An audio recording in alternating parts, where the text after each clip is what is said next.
Good morning. Welcome to the next lecture on random processes. So, in the last lecture we defined several classes of random processes, the stationary random process, white sense stationary random process, and we started looking into ergodic random processes.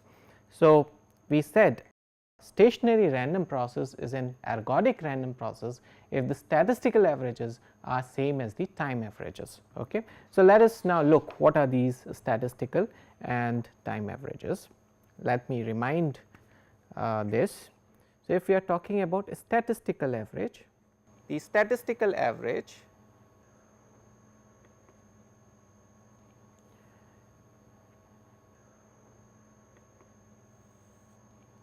now we have already seen these statistical averages or ensemble averages, and we know that this can simply be obtained by taking the expectation of, let us say here we are taking the expectation of a function of a random variable, and we know that how to do this. This can simply be obtained by having a function of x, multiplying this with the probability density function of x and integrating this thing from minus infinity to plus infinity. And if we want to do the same thing for a random process, it is also easy. So, we can take or define a similar quantity for a random process x of t, but now we are looking down this random process at a specific time instance t naught. So, we get a random variable x of t naught, okay. And like here we can define this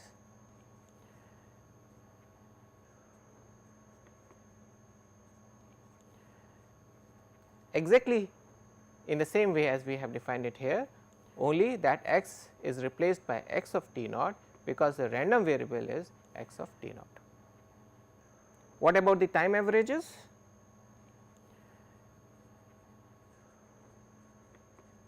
We are used to find these time averages. So, for a time average we have to take a sample function and we have to integrate that sample function from minus infinity to plus infinity and divide by the total limit of integration.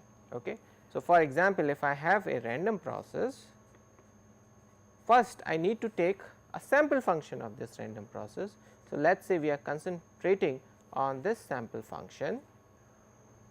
So, I am having a sample function corresponding to the ith outcome of the random experiment.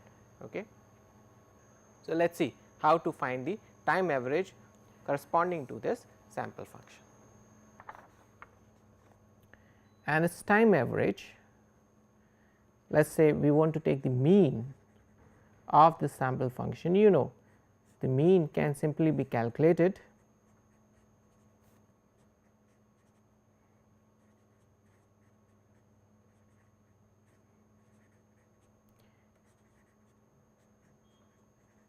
So, what we are doing, first thing that you realize is that we are integrating it with respect to time, and we are dividing it by 1 by t, and the limit of this integration goes from minus t by 2 to plus t by 2. So, this is you are taking a sample function from minus infinity to plus infinity and you are taking its time average value. So, this is the time average, right. In general you can think about the time averages as, so let me use this notation to denote that I am taking the time average of this sample function.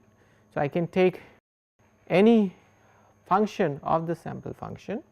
So, if I want to take the time average, this is defined as limit t tends to infinity 1 by t minus t by 2 to t by 2 g of x of t omega I dt. So, what does it mean is, in this case we have taken the mean, but you could have taken the time average value of the square of this sample function. So, this means that you can take the time average of any other function of the sample function, right. Just to make it more clear, suppose I want to take the time average of square of this quantity, I can do this. By definition, this is nothing but limit t tends to infinity 1 by t minus t by 2 to 2 plus t by 2 x square t omega I t t. Okay. So, this is taking the time average value of this quantity. So, what is an ergodic process? An ergodic process is a process for which the time averages. So, the time average is nothing but it is the same as the statistical average.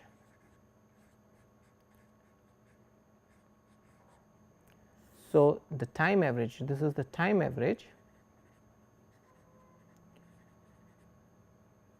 and this is the statistical average or ensemble average,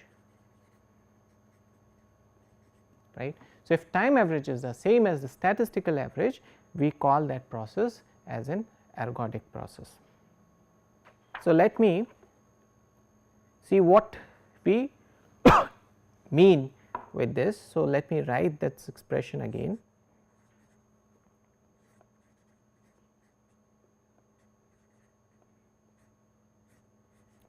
So, let me write that time average is same as statistical average.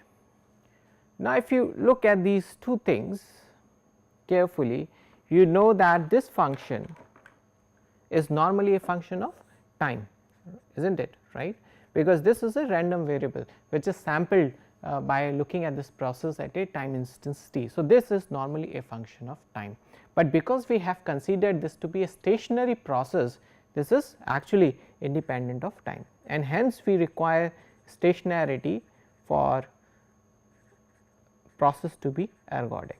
Okay. So, this is independent of time because my process involved is a stationary process and thus it does not depend upon what is this specific value of this time. Okay. Now, this quantity is of course, it is independent of time because it is a time average, right, is independent of time because it is a time average, but this quantity is a function of sample function, is not it, and this is not a function of sample function because it is an average across all possible realization, right. So, it will not be a function of sample function. So, hence from this we conclude if this has to be same as this, that means this quantity should also be independent of, if the time averages are same as statistical average, that means it should also be independent of sample functions. What can we infer from this is that all sample functions must have the same time averages, is not it, right. So, a basic reasoning for this is, suppose if you have a sample function which is sufficiently random, right. If it is sufficiently random, it can mimic the entire random process, right. So, a sample function must have sufficient randomness. This is what we are drawing from basic intuitions. Sample functions of an ergodic process must have sufficient randomness.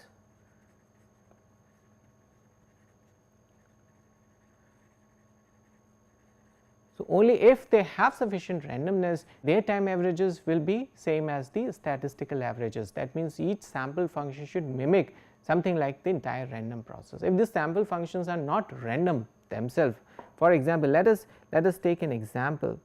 Suppose I have a sample function which takes 1 at all times and I have another sample function which takes -1 at all timing instances, then what happens? This function does not mimic the entire random process because the random process can take a value 1 or -1, whereas this sample function takes only the value 1, right. This sample function takes only the value -1, and as you can see that these sample functions time averages are different, right.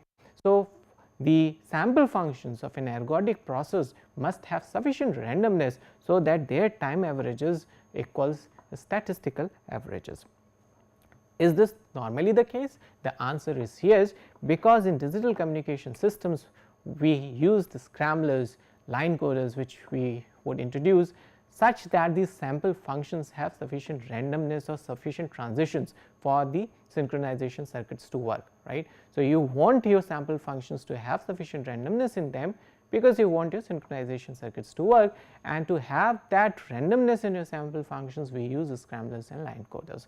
So, we can assume to a fair degree that the sample functions of the waveforms that we deal with in digital communication systems are ergodic, okay, or they have sufficient randomness, and thus the underlying process is an ergodic process.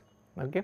So, the key point is most practical processes that we will deal with are ergodic processes, and what is the advantage of this viewpoint is that we can take the average either by looking in the time domain, or we can calculate the statistical average, whichever is more convenient, and we will see that sometimes one is more convenient than the other, right. So, now you have two tools to choose from. Next we discuss the another class of random processes, that are energy and power random process. Let us see. So, we use the basic knowledge from signals and system course, and we can define the energy of a function, let us say sample function is also a function, by this, right. So, energy of a sample function can be calculated like this, right. Now, the power of a sample function can be calculated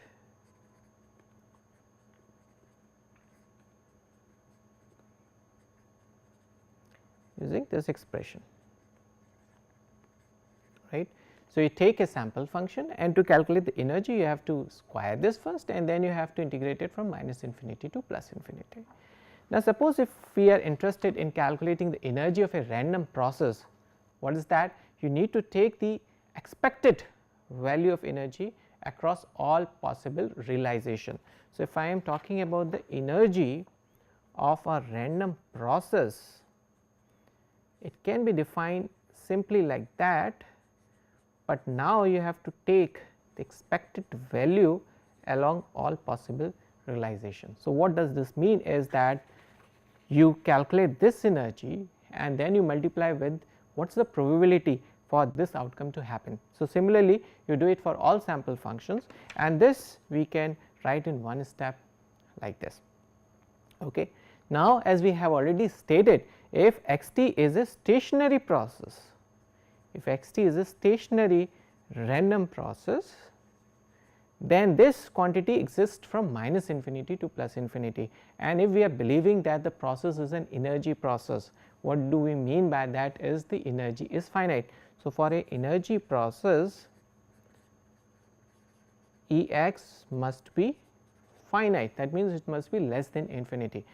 If this process has to be energy process and this quantity is valid from minus infinity to plus infinity, you know that this quantity must be 0 with probability 1, is not it. This being finite, this range is infinite. So, only way in which this quantity can be finite when this is 0 with probability 1, otherwise it is going to be infinity. Thus, we conclude that a stationary random process are not energy process.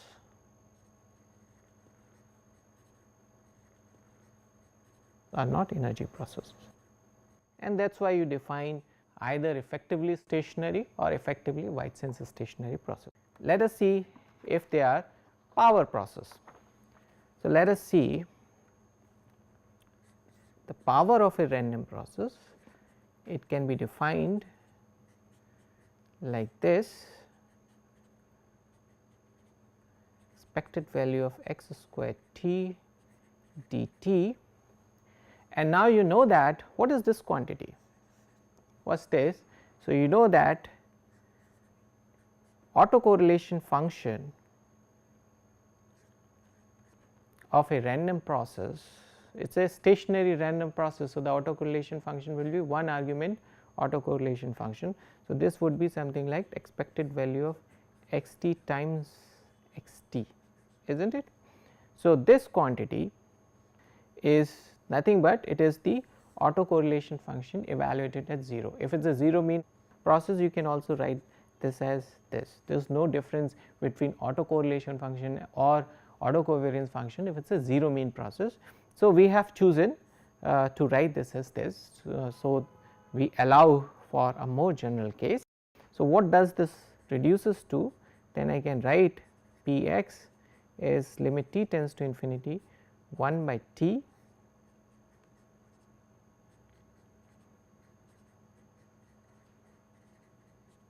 okay. Now, this quantity boils down to P x comes is nothing but this. Why is this so? Because this is not a function of time. So, this can be pulled out of integration, and then what you get is power in a random process is nothing but its autocorrelation function evaluated at time t equals to 0, right. And of course, we are only talking about the stationary random processes. So, we write for a stationary random process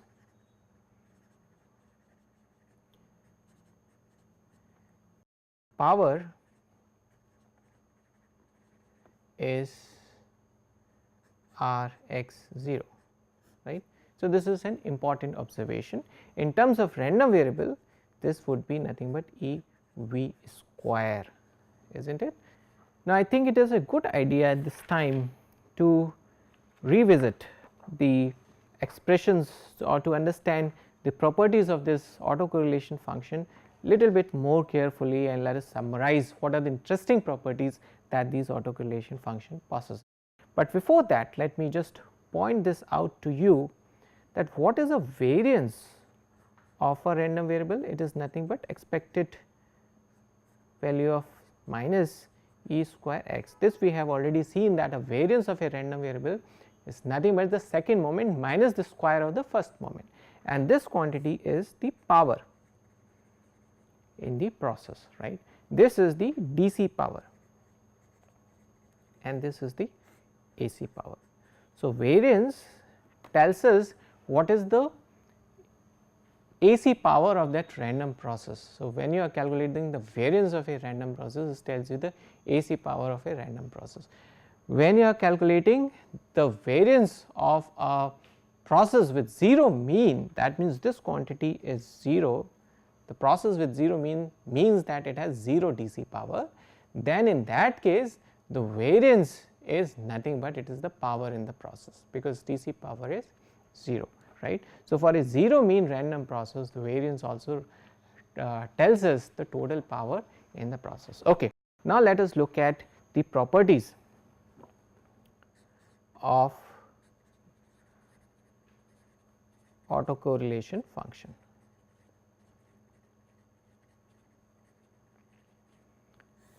So, some properties which we already know that R x 0 is nothing but it is the k x 0 if the process is 0 mean. That means, for 0 mean process, the autocorrelation function and autocovariance function are same, is not it. Then the second point is, by definition, let us write what is R x t 1 t 2. By definition, it is nothing but it is the expected value of x t 1 times x t 2. Okay. Now, let us take this as R x tau. What is this? This we can think in terms of expected value of x t plus tau into x t, okay. Because we have said in case of the single argument, this tau is nothing but it is the difference between t 1 minus t 2. So, here you can see that t 1 is t plus tau and t 2 is t. So, T1 minus T2 is tau. That means, if the process is stationary, that is important, if the process is stationary or a white sense is stationary, then its autocorrelation function can be thought in terms of a single argument, and in that case R x tau represents this thing. So, from this also we can infer that R x 0 is nothing but it is the expected value of x square t. Clear? Now, from this we have already said that this is the power in the random process, a stationary random process. Okay. Stationary, or let us say white sense is stationary or strictly stationary, does not matter. Okay. Now, if we write this again, we get expected value of x t plus tau times x t. Now, you see that this is also same as this quantity, it does not matter, the order does not matter in this case, it is quite obvious, and this is nothing but R x minus tau by definition. So, what you learn from this is R x tau must be same as R x minus tau. From this we can conclude that R x tau is same thing as R x minus tau. That means, my autocorrelation function is an even function. Okay. So, let us summarize the three important properties that we have done. Property number 1, that autocorrelation or autocovariance function for a 0 mean random process is one and the same thing. Second important thing that we have said is that we have R x 0. So, let us revise this, R x T1 T2 by definition is this quantity. For a stationary process we can say that R x T1 T2 is nothing but R x T1 minus T2. So, for a stationary process R x tau can be thought like this, and from this we can conclude that R x tau must be same as R x minus tau, that means autocorrelation function is an even function. Let us try to prove the fourth property, which is the mod of R x tau should be less than or equals to R x 0, and this can be proven by using the simple idea that if we are interested in calculating the expected value of this quantity, it must be strictly non-negative, right, because we are calculating the expected value of a square of a quantity. Expected value of a positive quantity must always be non-negative. Now, if you think about this, this is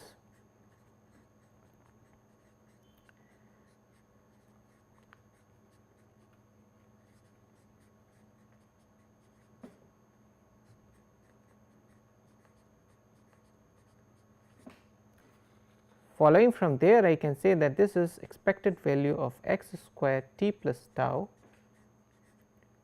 plus expected value of x square t plus or minus 2 times expected value of x t plus tau x t must be greater than or equals to 0.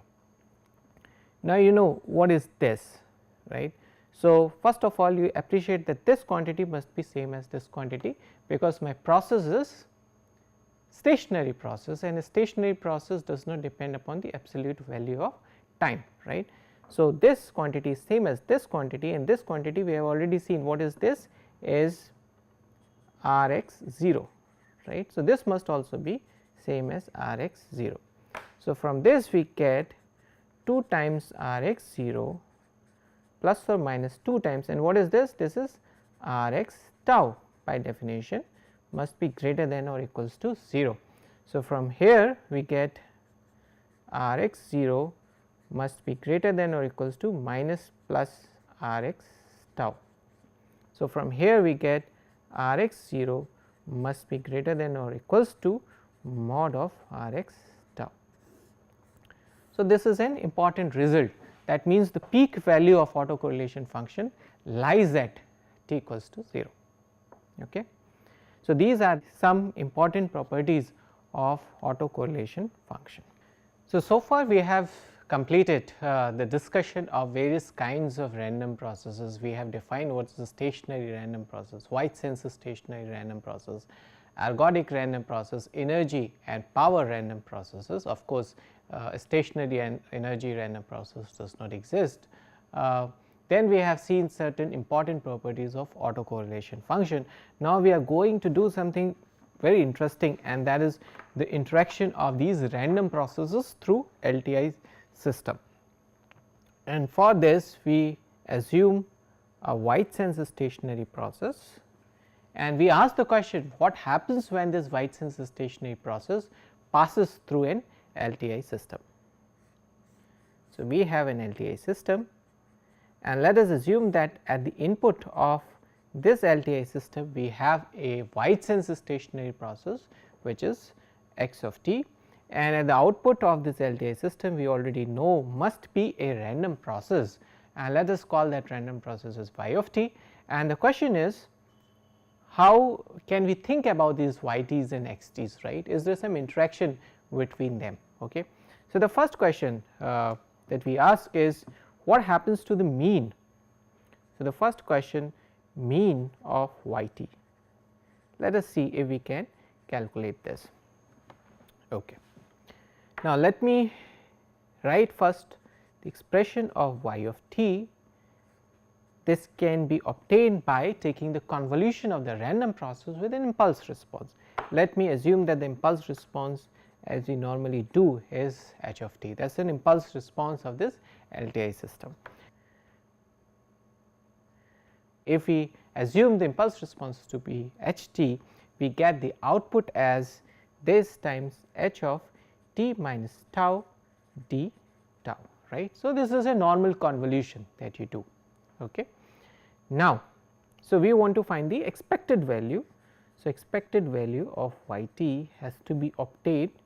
So, we put an expectation operator minus infinity to plus infinity x of tau h of t minus tau d tau, and now what we do normally is we take this expectation operator inside, pull out this integration. So, this could be written as minus infinity to infinity expected value of, now just see this equation. So, expected value is done normally over the random part, there is no randomness in this, right, because it is completely deterministic. So, if we look at this function, it is completely deterministic, there is no randomness here, randomness is in the random process, right. And normally also you have seen that the expected value of random variable times a constant is nothing but it is a constant times the expected value of a random variable. So, you do not have to put expectation here, normally this would suffice. So, thinking like this, we get expected value of x of tau h of t minus tau d tau, and what we have been given is that the process is White sense stationary. If the process is White sense stationary, then this thing expected value of x of tau is a constant, right, it is the mean of that process. So, we can write this as mx, where mx is the mean of this process, times minus infinity to plus infinity h of t minus tau d tau. Okay. Now, to make this expression little bit more convenient for you, let us put t minus tau as lambda. So, substituting that, we get minus infinity to plus infinity h of lambda, and from here we get minus d tau is d lambda. Now, see this equation carefully because we will be doing this a couple of times. So, what happens when you have this, you change, instead of d tau you put a minus d lambda. Now, instead of minus infinity it should become plus infinity, is not it, because when tau becomes minus infinity lambda becomes plus infinity. So, you have plus infinity here, and when tau is infinity, lambda is minus infinity. Okay. Now, you put this negative sign here. Negative sign can also be taken care of by flipping the limits, right. So, I can get rid of this negative sign by flipping the limits. So, see what happens when you do this, what you get is minus infinity to plus infinity h of lambda d lambda. Okay. So, remember that if you have a negative sign, you can take care of this negative sign by just flipping the limits, and then you can obtain a better, a neater expression than this expression. So, let me summarize this, that expected value of y, right. So, anyway, here this expected value of y t that we have obtained is not a function of time. It is not a function of time, it is m x is a constant, this quantity is also a constant. So, expected value of y t, first of all, it is not a function of time, it is not a function of time, it is not a function of time, and it is constant, and let us assume that this constant is m y, it is just notational. So, that constant is m x times minus infinity to plus infinity h lambda d lambda, right. So, if you know the expected value of input random process, if you know the impulse response, you can find the expected value of the output random process. That is one important point. Then the second point is, so if again coming back to that picture, so that is the second key idea that we are going to think about. So, if you have an LTI system as before, at the input you have a random process x of t, at the output you have a random process y of t, and now suppose we are asking a question, what is the cross correlation function, right. So, what is the cross correlation function? Let us say that we want to find it at two timing instance t1 and t2. I hope you have become comfortable with this notation, right. So, we are saying that this actually means that we want to find the expected value of x t1 times y t2. Okay. Y t2, you can think that this is nothing but x of tau h of t2 minus tau and d tau, right. So, that is what is y t2. Now, plugging this into this expression, we get this is nothing but expected value of x t1 times this quantity, which is x tau h t2 minus tau d tau. Okay.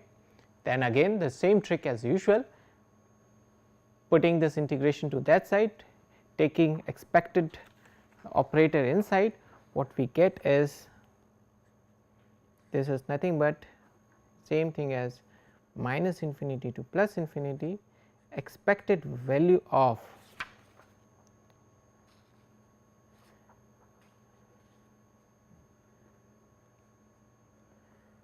x t1 times x tau. What we had is h of t2 minus tau d tau. I hope it is correct, let us check. Okay. Now, this quantity is nothing but we can write this as r x t1 minus tau. Why can we write this as this? Because we were given that x t is a wide sense stationary process. So, usually this has to be r x t1 comma tau, but because it is a wide sense stationary process, then the absolute values of time can be replaced by just their difference. So, we get this from that x is a wide sense stationary process. Okay. Now, we put T2 minus tau as minus S. So, what does tau becomes then? So, tau becomes, or minus tau let us say becomes minus S minus T2. So, from this we get, how does the limit change? We do not worry about it at this moment. So, R x T1 minus tau is same thing as minus T2 minus S, this becomes minus S, d tau, let me write it in terms of S, becomes ds, and the limits remains unchanged. So, using this change of variable, I can express this quantity as this quantity. Now, if you see this carefully, let us put T1 minus T2 as tau. So, this quantity turns out to be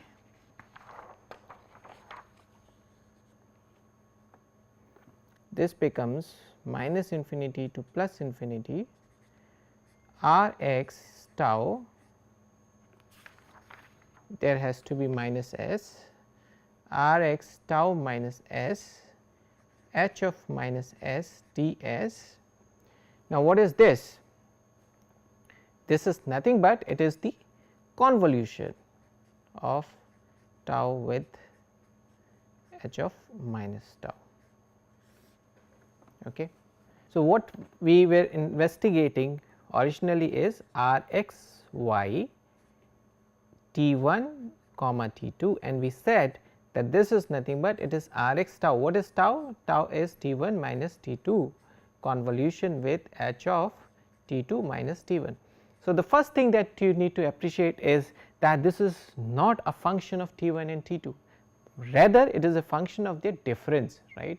So, R x y I can write this as T1 minus T2 because it is not a function of absolute values, there is no dependence on the absolute values of T1 and T2, but rather it is a function of their difference, right. So, we can write this as this,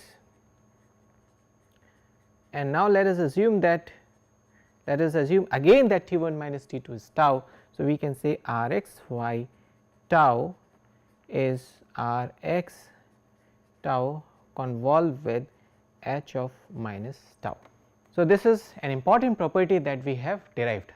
Let us see the third and last important property about these x t's and y t's, and let us see can we conclude the picture. So, now the process remains same. So, we have x t as an input, we have an LTI system, we have a y t process at the output, and now the question that we ask is what is the autocorrelation function of this y t. So, we ask what is R y T1 T2, we do not know yet whether it depends upon the absolute values or whether it will be a function of the difference of these timing instance, and we by definition write this is y T1 into y T2's expected value, and this now y T1 we know that it can be written as minus infinity to infinity x tau h T1 minus tau, then you have y T2. Okay. Now, what are the random variables here? X tau and y T2. So, we put it together, we get minus infinity to plus infinity. So, let me do it carefully, x of tau we get y T2 h T1 minus tau, and there has to be a d tau here, we have missed it. So, we put d tau. Now, what is this quantity? This quantity, as we have said, is R x y. Now, this we have seen it already. So, normally it has to be tau and T2, but because we have established that this is nothing but R x y tau minus T2. Okay. So, we will use this result. So, using this we can say that this is nothing but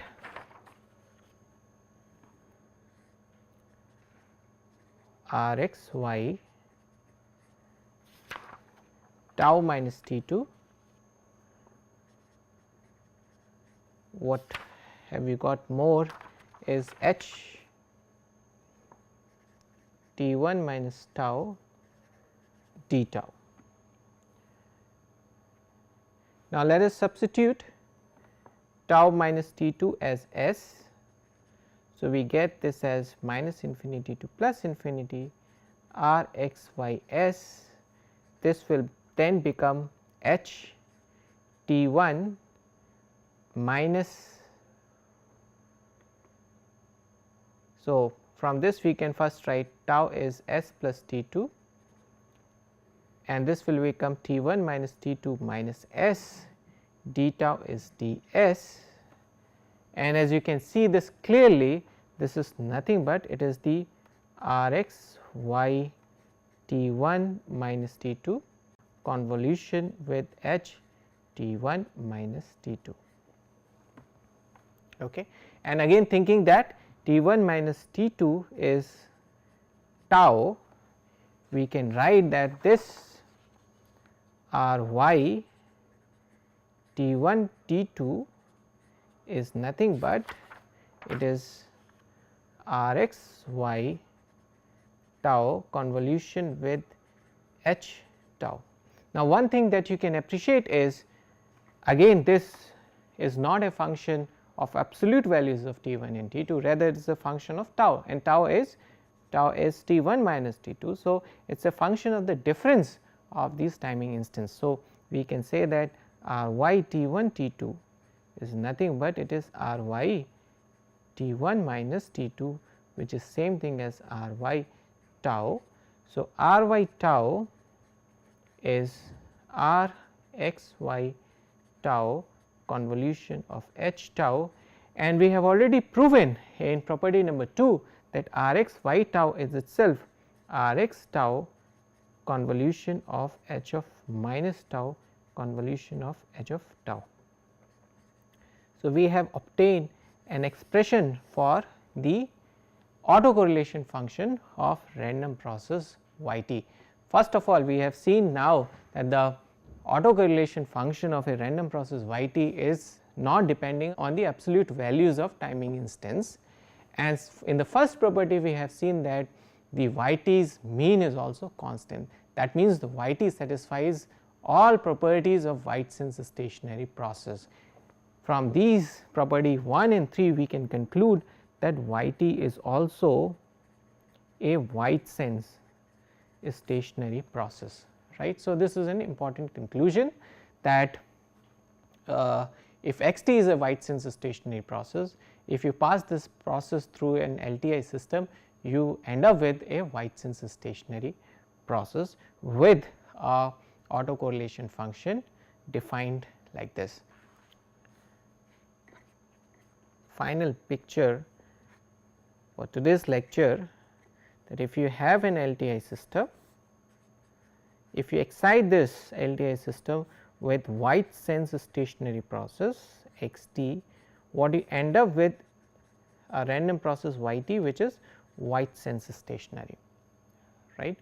Moreover, if you have defined R x y when we were defining the cross correlation function, we also said that the cross correlation function is also not a function of absolute values of time, but rather it is a function of the difference of the sampling times, and thus we can say that these two processes are also jointly Whiteson's stationary process, right. So, what are jointly Whiteson's stationary process? A jointly Whiteson's stationary process are the process that are individually Whiteson's stationary, as it is in this case, and moreover their cross correlation function is not a function of absolute values of time, but rather it is a function of the difference in the sampling times. So, with this we finished the interaction of a random process with LTI system, and in today's lecture we have also defined various kinds of random processes, and in the last lecture on random processes we will discuss about how can we think about all these things in terms of frequency domain. So, that is also a very valuable aspect of trying to think about random processes in frequency domain. Thank you.